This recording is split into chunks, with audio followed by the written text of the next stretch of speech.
Okay, so for our ingredients, you need a chopped onion, you need some potatoes. I've used some new potatoes there, and there's about 8 or so in there, tiny ones.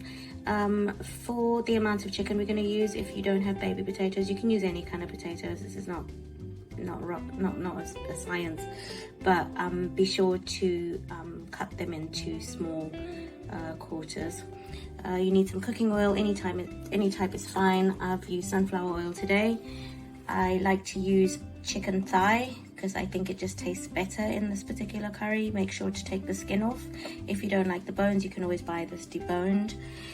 You need garlic and ginger. Unfortunately today when I'm making this curry, I don't have any ginger, fresh ginger, and it actually does taste better if you use fresh garlic and ginger. But if you don't have that to hand, you can always buy garlic puree and ginger that's already been pureed for you. You can buy that from B&M or Tesco or anywhere where you shop. If you're using the fresh ingredients, I would recommend you use maybe about 6 to 8 cloves of garlic, about an inch of ginger. Make sure to peel the skin off and use a pestle and mortar, or if you've got an electronic device, to ground the garlic and ginger together into a nice paste. And then you also need these little things over here.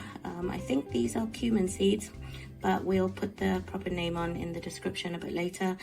And I use about 2 pinches of those. That should be plenty. You also need garlic puree. I like to use the one in the tube, but if you want to use one in a tin or a bottle, that's fine. There's no science to this, as I said. So be sure to make sure all your ingredients, your potatoes and your chicken, are washed before we start cooking. Okay, when it comes to the actual powders that I use for this curry, I like to use garam masala. It doesn't matter what brand you use. Garam masala, I like to use hot madras curry powder, just depending on your tolerance. You can use a medium curry powder if you like. I also like to use dhania powder, which is basically just ground coriander, ground dry coriander, and I like to use ground cumin as well. Since this is a homemade curry, I just literally throw these mixtures into the curry itself. But for the purposes of those of you that are not really familiar with curry, I would suggest maybe start easy, like maybe a tablespoon of each, tablespoon and a half. As we go through cooking it together, I'll give you a kind of a idea of how much we need to use. Okay, so the last ingredient that we need, which really gives this curry a kick, is fresh coriander. So you can buy this from any of the shops, or if you are lucky enough to have a garden with it, you can just pick some. And this we're going to put in right at the end, and trust me, this will really give your curry that extra kick. Thanks. Okay, so what I've done is I've put a little bit of our oil into the pot. So just make sure that the base of the pot is covered, and then a slightly little bit more. You don't want to make it too greasy. So I've heated that up already, and I'm going to add the onions. I'm going to fry the onions until they're translucent. Okay, so the onions have been frying for about 2 minutes now, and you can see some of them are starting to turn brown. So just to mention that my stove is on the highest level, which is a 6. So I like to leave it at that level for this process. But obviously you need to take care of these onions. You can't leave them for too long, otherwise you're going to have some burned or brown, and we don't really want to go for that. So I would say about 2 to 3 minutes. Cook your onions, stir continually, and make sure that you have all your other ingredients to hand. So what I'm going to do first is I'm going to add the garlic and ginger mixture. So this is what it looks like, garlic and ginger mixed. Again, this is stuff from the tube, which I don't really recommend, but I fancy curry tonight, didn't have a chance to go and buy fresh ginger. So I'm going to put that in. We need to get that fried off in with our onions. So give that a stir.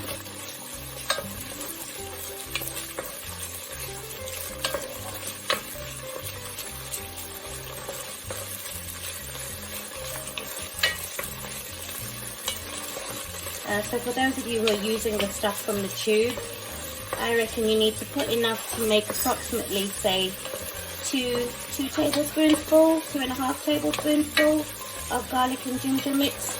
I mean, it depends on your tolerance for garlic, but this is a curry and it's a spicy, tasty curry, so don't be afraid to use garlic and ginger. It just makes such a difference. Okay, so that looks good enough for me, so I'd say 1 minute or so.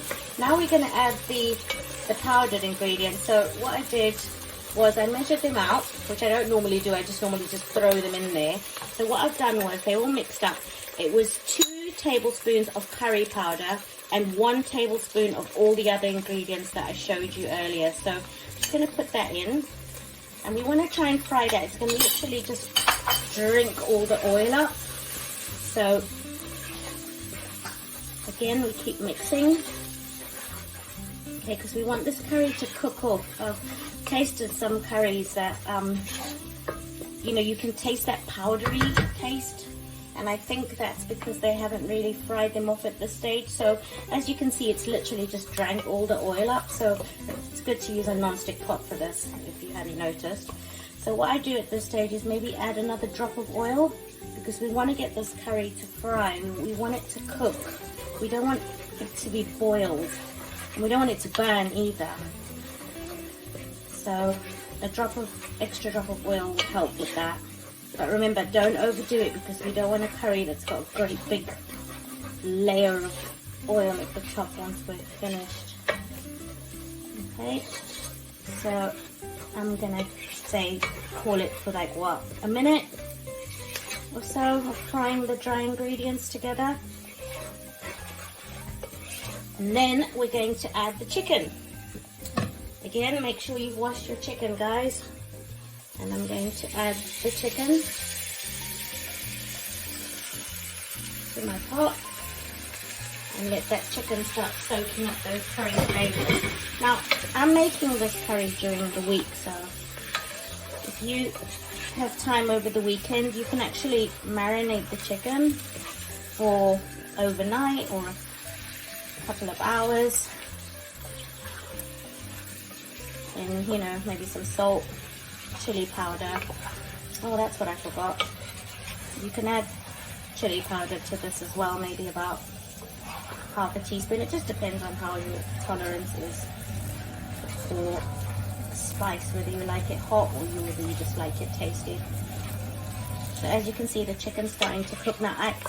Some people would add more oil at this stage. I don't want my curry to be greasy, so you can see the curry powders and the chicken itself is kind of drinking up all the oil. So what I do at this stage is take some water and just add tiny bits of water just to keep that chicken braised, just to keep the chicken braising. So it's not boiling. You don't want to saturate it with water so it starts to boil. That's not the look we're going for. We just want to braise it. Okay, so I want to sear this meat. So I don't want to see any more pink on the chicken. So we're not going to cook it till it's full, that comes later, but we just want to make sure that we sear the meat, so all that pink bit needs to be white. Again, my pot is still on high, so we'll keep doing that for another 5 minutes or so. Okay, so it's been about 5 or 6 minutes now that the chicken's been frying, and I've been turning it, and as you can see, most of the pink is gone now. I mean, the chicken's still not cooked. That's going to happen later. This curry takes time and love, but at this stage where you kind of have the meat seared is the stage where you're going to add your potatoes. Okay, so adding my potatoes now. And the reason I add them at this stage is because I want the potatoes to also soak up some of those curry flavors and the powders that we fried earlier on. It just seeps into the potatoes and just adds to the overall flavor of the dish. Now, when this curry is finished, a lot of these potatoes won't look like this. They'll be mashed up, and that gives the curry a certain thickness later on, and you will taste the difference between a curry that's made with my curry anyway. It's made with potatoes and one that you get from the Indian takeaway. So as you can see, it was sticking a little bit at the bottom, so I added a bit of water.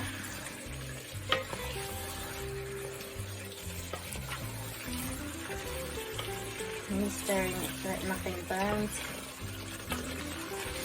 And getting those potatoes all covered with the curry sauces. It's a good stage at this point to probably add salt.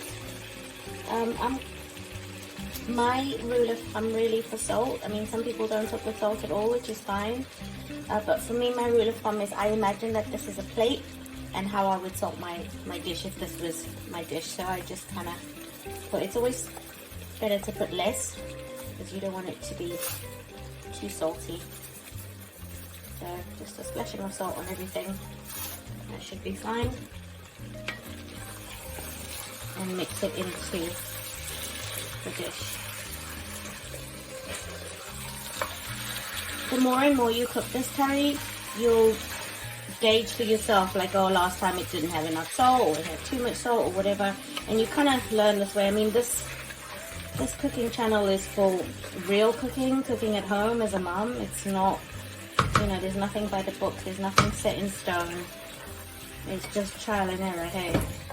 So we're going to cook this for, I'm going to say about 2 minutes, and then it's time to add the tomato puree.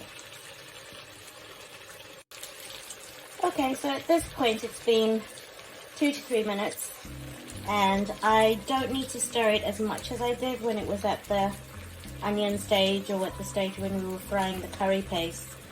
But you could leave it for about 30 seconds to a minute and then do a turn just to make sure things are not burning at the bottom. But it looks about right now for us to now add the tomato puree. Yeah, that's fine. So what I'm going to do at this stage, I've opened a new tube of tomato puree, and I'm going to use about maybe, let's see, a third of the tube. So let's get pouring. That looks like it's about a third, right? Okay, put that in, and you're going to give it a good stir. And again, you want the tomato puree to cook.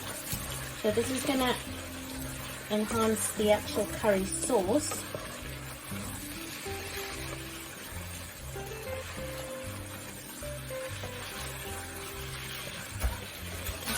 Just keep stirring. Make sure that it gets cooked. We don't want anything boiled. We don't want anything that hasn't been fried. And with tomato puree, you've got to try and fry it, because otherwise you get that bitter taste. So the more you fry it, it gives you a lovely smoky flavour. It's like sun-dried tomatoes, eh? Smoky flavour. So you can see the curry's already starting to change its colour.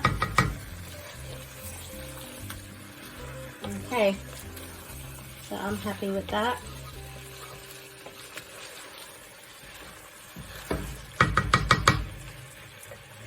Now it's time for the liquid. What we're going to do now, I've got a jug of water here. Let's see how much we use. Again, you know I do things by... Alright, so I've got 300 ml there. Let's see how much I'll use. So start pouring in. So I basically just want to cover the potatoes and just the potatoes mainly. I don't really want to drench it in water, but we do need the chicken to cook right through to the bone. Remember, this chicken is on the bone. Okay. Right, potatoes are covered. Right, it's still too thick because this is going to burn off. So let's keep adding. I like to kind of clean the spoon while I'm adding, so you get all the flavors from the spoon into the mix. Mix it up a little bit more.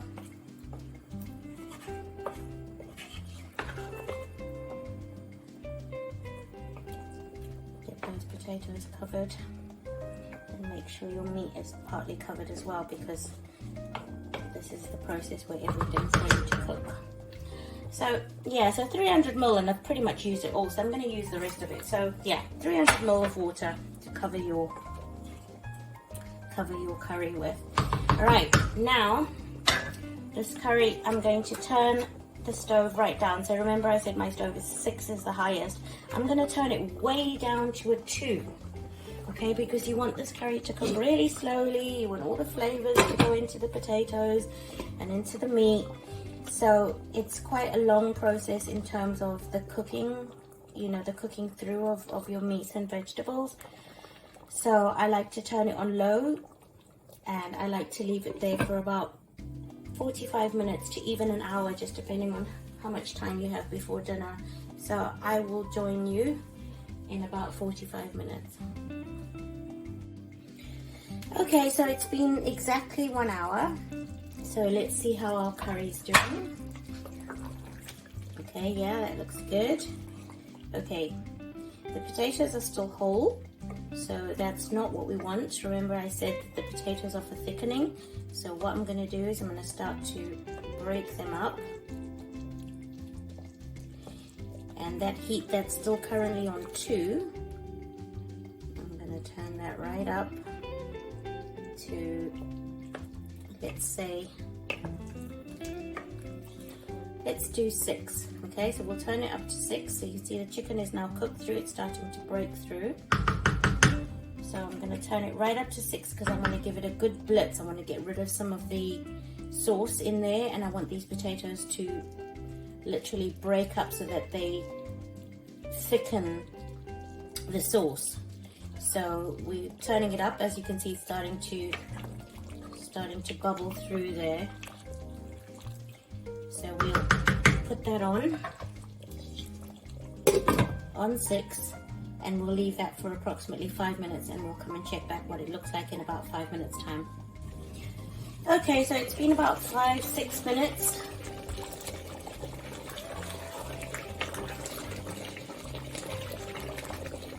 And as you can see, it's bubbling ferociously. And yeah, some of our potatoes have broken up. So yeah, just a tip guys, these new potatoes are quite stubborn. They don't break as easily as your Bob standard white potatoes or Maris Pipers, but the consistency is about right. So I'm going to turn it back down to 2 again. And it's at this point that we need to add the coriander. So I've chopped up a good bunch of coriander, a good fistful, and chopped it up and washed it. So I'm going to put that into the mixture now. Mix it around. So we're back down on 2 in terms of what the heat is. The chicken is absolutely cooked through. As you can see, it's starting to break apart. We've got the thickness from the potatoes, which is exactly what I wanted. So if we had used basically like Maris Pipers or any other type of white potato, like the bigger ones cut into cubes, we would have hardly seen any of these sort of big chunky potatoes, but that's fine. It's all home cooking. So that's now back on 2. And we're going to let that simmer for about another 5 minutes. So within the time that it was cooking, hopefully you've prepared some nice rice. I'll do another tutorial sometime about how to cook good pilau rice. It's good to serve this with pilau rice or naan bread. So we'll see you in 5 minutes when it's time to serve. Okay, so I've turned the pot off now, and this is what the finished result is looking like. So now it's time to plate. So there we go, all plated up. You have your curry with a nice bit of pilau rice and a chutney made of red onion and cherry tomatoes. And you can also serve it with some naan bread. That's some garlic naan bread that I bought from the shops, some poppadoms, and of course some chutney. Enjoy.